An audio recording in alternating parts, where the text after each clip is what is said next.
ખરેખર ભાજપ વાળાની ઓકાત ન હોવી જોઈએ કે ચેતર વસાવાને જેલમાં નાખવાની હિંમત કરે. સાહેબ, એક સમાચાર છે કે ગુજરાતની કોર્ટમાં 16 લાખ કેસ પેન્ડિંગ છે. 16 લાખ. કેટલા? 16 લાખ. કેટલા?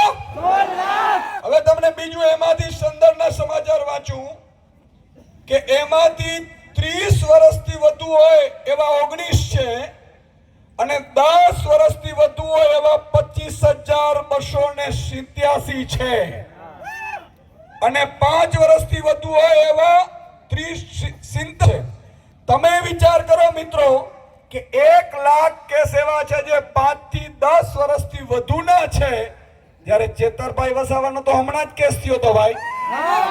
ખબર? ચેતરભાઈ વસાવાને તમે 3 વર્ષમાં સજા કરાવી શકો તો આ 16 લાખ કેસ પેન્ડિંગ છે એને કેમ સજા ન થઈ?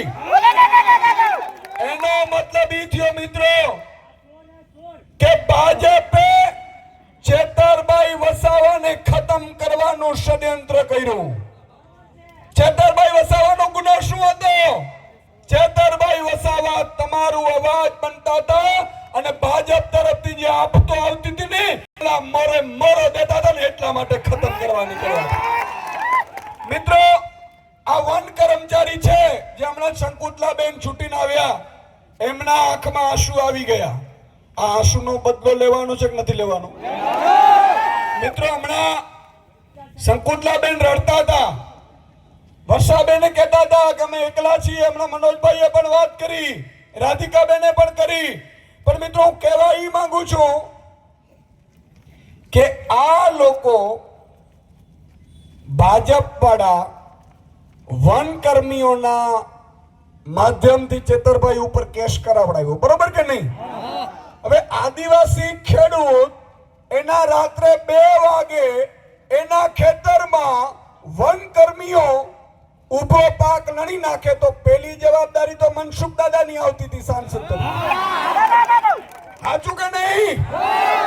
મનસુખ દાદાની જવાબદારી આવતી હતી કે એમણે વન કર્મચારીઓને કહેવું જોઈતું હતું કે આ તમે ખોટું કરો છો, આ મારા આદિવાસી સમાજ છે, મને 30 વર્ષથી સાંસદ બનાવે છે.